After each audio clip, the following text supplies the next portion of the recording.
Welcome to a world where nothing is quite as it seems. Welcome to Fake Britain.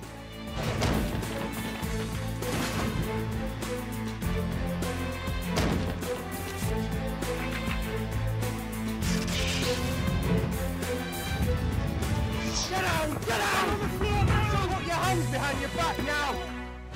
It's just an ordinary house. It could be anywhere in the country, but this is the Fake Britain house, and it's filled with fakes. You may not know it, but your home could be too.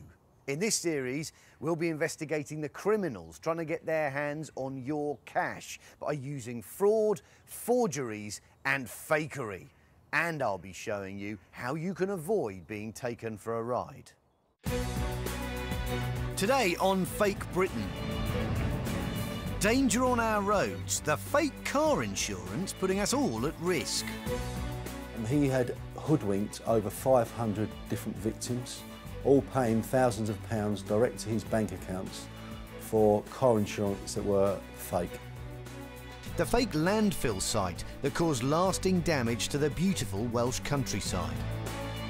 There could be potential pollution to things like groundwater, but also landfill gas can be produced, which is potentially very harmful to human health. And the man faking homelessness. Police say his begging was making him more than £50,000 a year while living in one of the most expensive areas in London. The majority of our beggars are conning the public.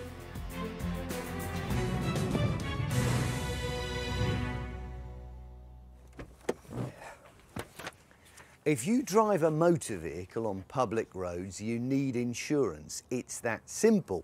If you drive around without it, not only are you committing a crime, but you're also a liability to everyone else. So, you do what we all do. You get a quote, you pay your money over, and then a little bit later, a certificate arrives in the post. Yeah, except, as we've discovered, the fakers are now also targeting the motor insurance industry. It's a fake. The key to being a good driver is not taking risks. But fake insurance means you might be facing a danger on the roads without even realising it. It's called ghost broking. Criminals sell fake car insurance online. It often appears to be genuine and at a good price, but the policy isn't underwritten. It's worthless and means victims can think they're insured when they're not. DCI Dave Wood is the head of the Insurance Fraud Enforcement Department based at the City of London Police and runs a team investigating just this kind of fraud. They are technically driving without insurance, which leads to all sorts of repercussions. You can be prosecuted at court should you be involved in an accident with another member of the public, another vehicle or pedestrian, then you'll be liable for those damages without any cover.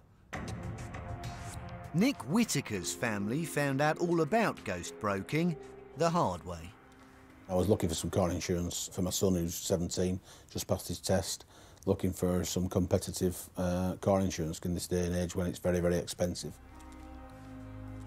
After trawling through the internet, Nick came across the Aston Midshires website, not to be confused with any other company of a very similar name. It looked highly professional, and he decided to call them for a quote. I telephoned him myself. I gave him the car registration plate details. He then told me exactly what the car was, what the size of the car was, what the colour of the car was and everything. He knew everything about the car. We got a fully comprehensive quote and I thought, well, he's probably saved about £600. Nick's son handed over a deposit. They received these documents. He was satisfied he'd got a good deal. If you've ever seen the documentation that these guys sent out was as plausible as any documentation that I've ever had in 30 years. There was a certificate of motor insurance, there was a cover note came, they had the watermark through all the paperwork. Pleased with the professional approach of Aston Midshires, Nick was only too happy to recommend them. Hearing about the good deal he'd got, one of his son's friends asked Nick to help him get a quote too. But this time, when Nick tried ringing the broker, the company that he thought was so professional first time round was a lot more elusive. After trying them for probably 3 or 4 hours, I then became a bit suspicious really on whether or not the insurance company was genuine. So I rang the local police to find out whether they could just check whether my son's car was insured. It turned out that the documents were all fake. They weren't worth the paper they were written on. Nick had fallen prey to a sophisticated con man, and it had cost his family nearly £2,000. I feel sick and angry, to be fair. I feel sick the fact that my son could have killed somebody and his car insurance wouldn't have been valid. What would we have done then? I feel angry that these guys are getting away with what they get away with. Nick wasn't the only victim. Hundreds of others were being taken in. The police started to investigate. Uniformed police officers were stopping vehicles driven by young motorists who didn't have insurance. The young motorists, when in conversation with the police officer, would explain, yes, I have insurance. Sometimes they may have had actual copy of the fake certificate on them. With motorists being tricked, police were keen to stop any more cash being handed over. They took the Aston Mid-Shires site down. Who was the mystery man, the shadowy ghost broker? Police were starting to build up a picture. But this guy was very much au fait with the internet. His website and operation was of the highest order. He paid extra premium, so when you did a search for, say, cheap car insurance, his site would be one of the first that you came across. It looked bona fide, and you would never be suspicious of it. After months of investigative work, police uncovered this man, Daniel Bakari, as the face behind the fraud. He was one of the biggest ghost brokers in the UK. Police decided to raid Bakari's flat, which was, in effect, his operating centre. And this was an office with various laptops, various mobile phones, lots of paper with numbers on, fake certificates. He had a wall chart on with his sales team, his marketing team, his compliance manager, all details which were fake. The flat was his office and the nerve centre of his operation. But how had Bakari managed to convince victims that he was running a real insurance company? I did speak to them 4 or 5 times on the telephone before we even transferred any money to them. There was always office noise in the background, like a proper insurance office, so they were very, very convincing. And there was a reason why the office sounded so genuine. He had a sound system there that was wired up to replicate the noises in a call centre. So you'd be sitting there talking to Mr. Bakari about your car insurance policy, which was fake, and you would hear other people talking in the background, and you'd hear phones going and fax machines whirring. This was all part of his scam. He would actually be in the flat on his own. You're listening to the actual recording that Bakari played to his targets.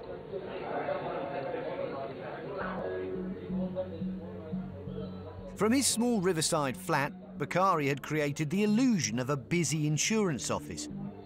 And while on the raid, police discovered evidence of 40 more targets. People insured with First Car Direct Insurance, another of his fake companies, and shouldn't be confused with any other companies of the same or similar names. We contacted all of those drivers. There were actually some of them literally on the road when we phoned them, in possession of these fake policies, but none the wiser till they received that phone call from one of my detectives. Bakari was sentenced to 3 years in prison for fraud. He had hoodwinked over 500 different victims. He'd set up over time 4 different websites, each of which had attracted numerous victims, all paying thousands of pounds direct to his bank accounts for car insurance policies and certificates that were fake. I would have him as one of the top level fraudsters, certainly the best one that we've encountered so far, and I say best in inverted commas. City of London police are cracking down on car insurance fraud with a number of early morning raids. Last year, they made nearly 50 arrests for ghost broking. Simon Douglas investigates fake insurance and says that ghost broking is a fraud that's on the rise. We've definitely seen an increase in ghost broking. It's a very lucrative crime. The scams are extremely good. The offers look convincing, and people have got no reason to disbelieve that they aren't dealing with a perfectly proper trained advisor. So it is very hard for people to avoid ghost broking, and they do need to be very careful. If they see an offer that looks too good to be true, it probably is.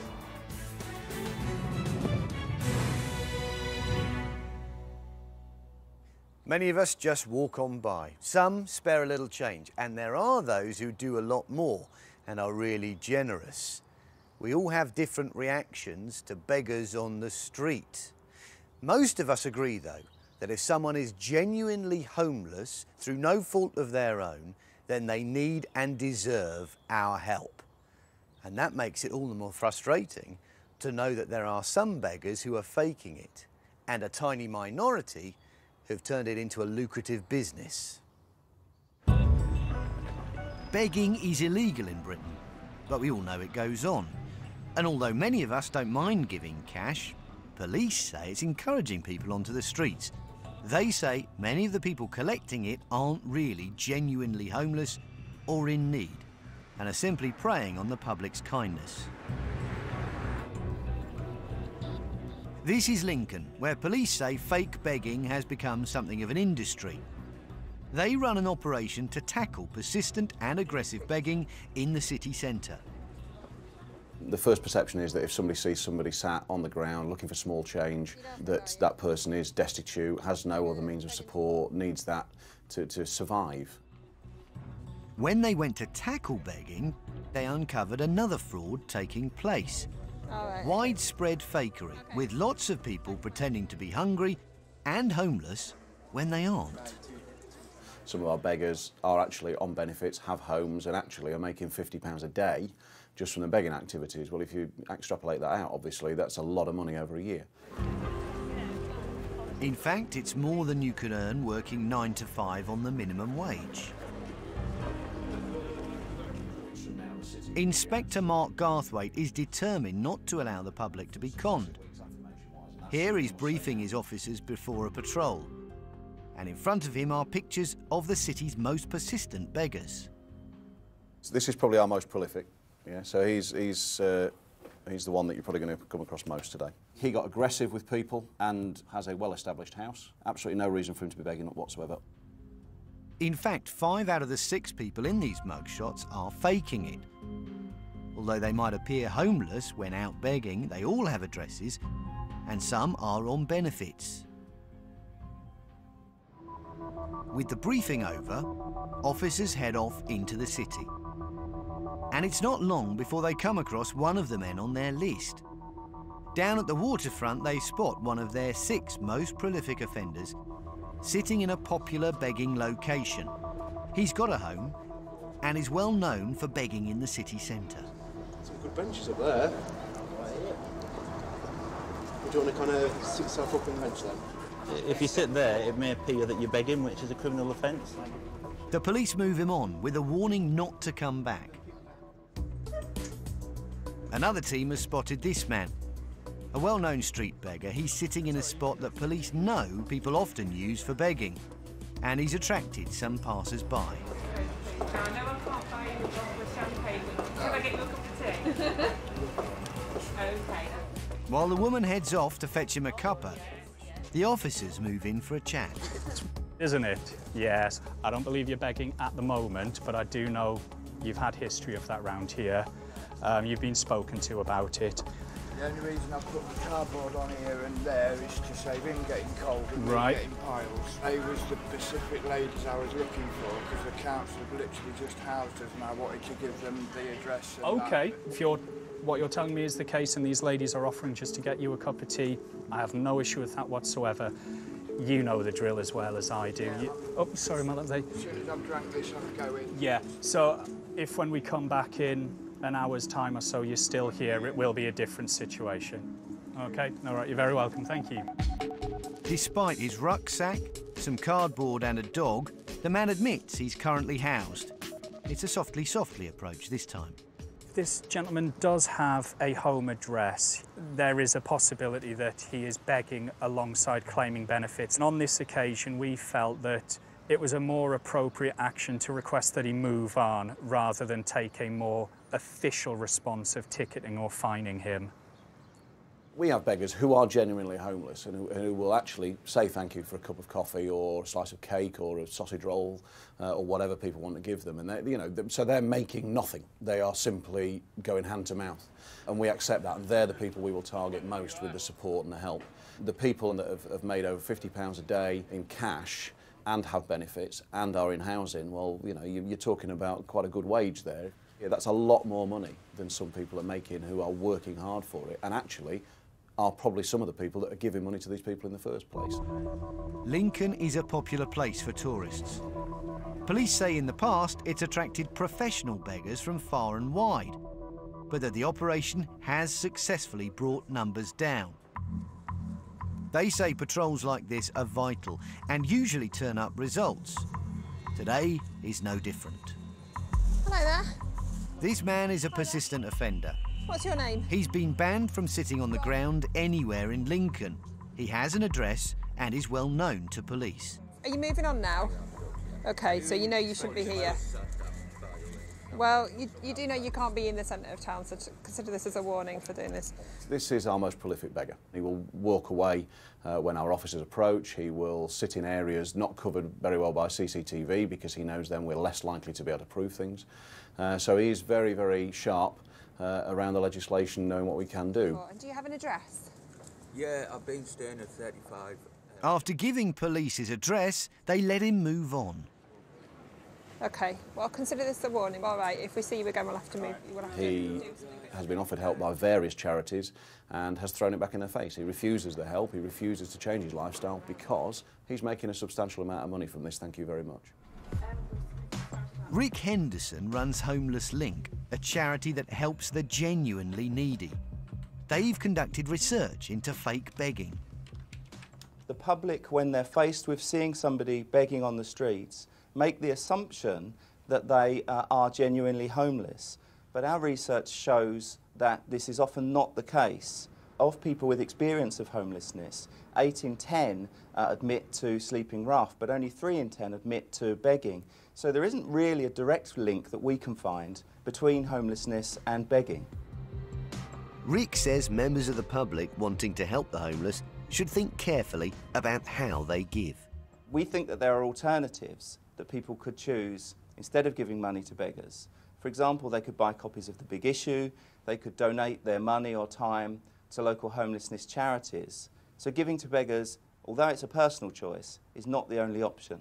We are seeing over 50% of the people that we are dealing with for begging have houses, are on some sort of benefits and don't need this way of life. They are simply feeding habits using money from the public and they are being preyed on. This is in any way, shape or form a fraud. The majority of our beggars are conning the public. Later on, we'll see the extraordinary story of a beggar making more than £50,000 a year by pretending to be homeless, while all the time living in one of the most expensive areas of London.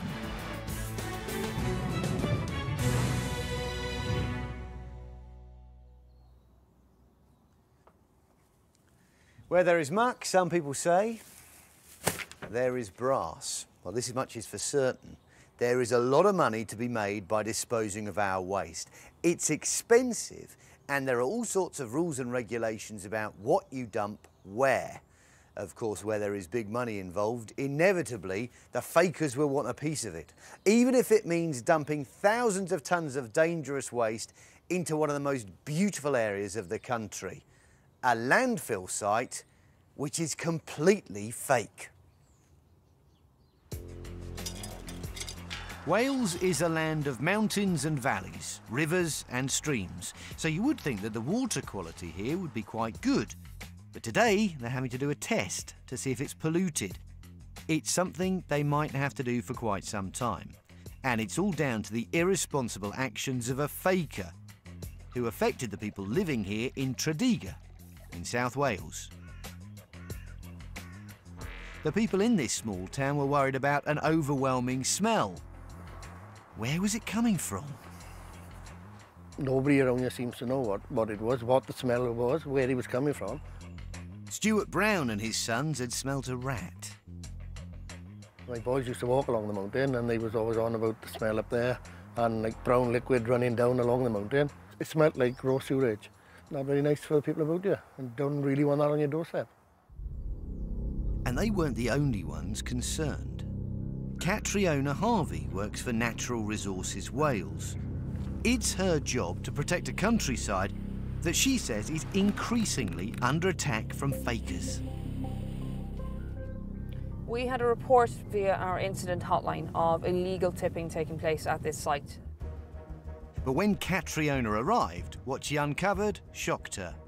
At a location that was supposed to be a beautiful stretch of quiet countryside, she found a massive working landfill. Piles of rubbish everywhere, filling up a disused reservoir. The land above the town had been turned into a dumping ground. They were smelling the stench of rotting rubbish. It was fake, it was unlicensed, it was illegal. It was very clear that the site had brought in shredded waste, mixed waste, which was paper, cardboard, wood, bits of blue plastic and bits of food waste, which very clearly shouldn't have been there. The rubbish was polluting the local environment and causing a nasty fluid called leachate to seep out of the ground.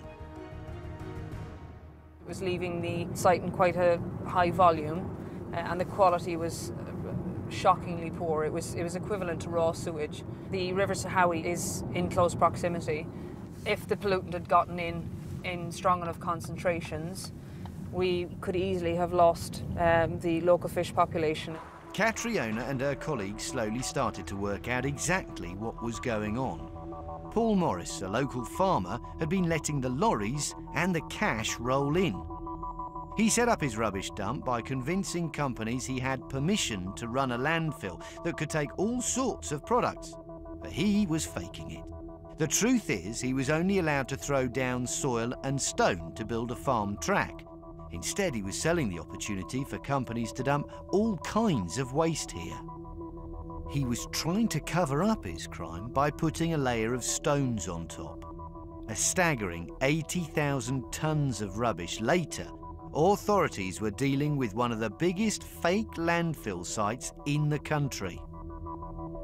The impact of that colossal amount of rubbish is that it's now necessary to keep a close eye on the water on site, testing it for contaminants. What we're going to do, we're going to go out on the site today. Ashley's going to take some samples, put her wellies on, and let's get down there and get it done then. Yeah. Okay, great, come on. The site is now grassed over, but it's what lurks beneath that's the real problem. There's too much material to move, and it now means experts have to check the site every few months. More than 20 companies had been dumping all sorts of rubbish onto the land. The companies told investigators that Morris had showed them a permit. Rhys Hughes is an environmental crime officer. He took over the case when they realised how large and complex it was. Some of those were taking higher risk wastes, things that biodegrade in the soil, which they certainly shouldn't have been taken to the site. Morris was claiming that he had the relevant permissions to do so, well clearly he didn't. Morris was found guilty at Newport Crown Court of an offence under the Environmental Protection Act. He got 300 hours community service and a 10-month jail sentence that was suspended. They worked out he'd made more than £250,000. This is a very irresponsible act. It's illegal, it's dangerous to the environment and also harmful to communities. Regulated landfills have infrastructure in place to minimise and stop pollution to the environment. Morris didn't have any of this. The impact of that is there could be potential pollution to things like groundwater, but also landfill gas can be produced, which is potentially very harmful to human health. With a risk to the local population and wildlife, it's the unknown material that lies beneath that's most worrying. We don't know exactly what wastes were buried on this site. Hopefully work will be done in the future to ascertain that. The shocking thing about this is just how widespread the problem actually is. In the UK, recent figures show authorities shut down around 25 illegal sites every week. Recent water samples taken from this site show that although water quality has improved, it still contains contaminants. There's a really strong smell still, which indicates to us the presence of chemicals, etc., still in the water, like ammonia. So we're going to send them away today just to check those levels. The faker that tried to turn trash into cash could be a burden on the countryside for years to come. But Morris is being pursued under the Proceeds of Crime Act to get back the money he's made. That we wish to take the profit out of waste crime to retrieve the ill-gotten gains and hopefully reinvest it in the site to protect the environment.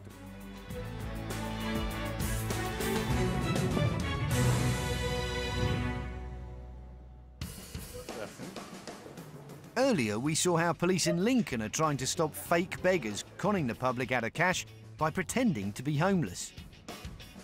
They found some evidence that, although someone might look hard up, that's not always the case. In London, it appears fake begging has been taken to an astonishing level. This is Simon Wright. Police say he was making over £50,000 a year and living in a flat in an expensive area. Oliver Strebel is a Metropolitan Police officer. He works in Wandsworth, and Wright was begging in his patch. He did appear to members of the public to be homeless. He would have a rucksack and a blanket, and his dog and he would be sitting on the ground, and he'd have a sign saying, "Please give me money, I have nowhere to live." But in reality, it was all a con.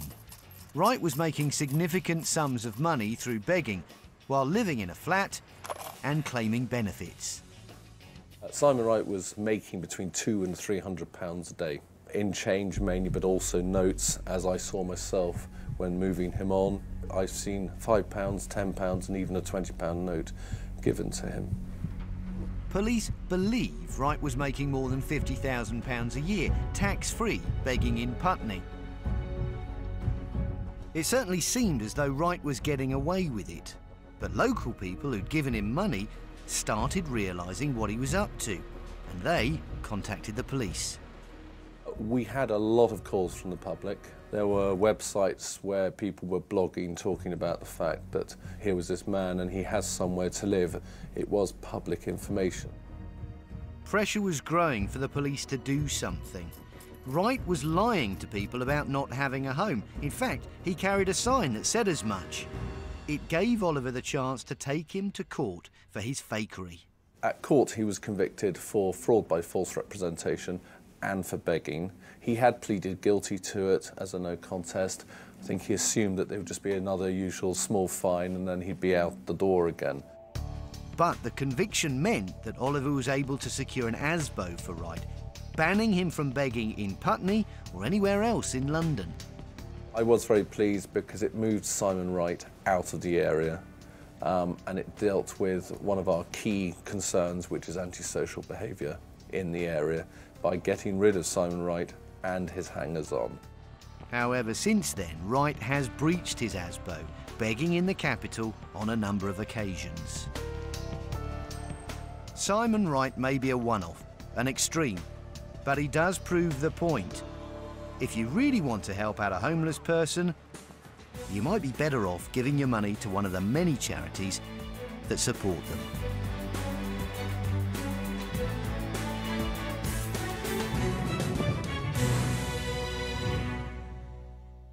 That's all from Fake Britain.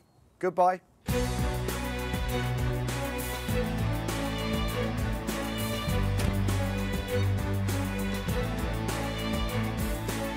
We're staying well away from desserts this week. Who's on the up when it comes to crust? Bake-Off time next. And one man taking a chance based on the true story of the beginning of Chester Zoo in the 30s. Our zoo is new at 9.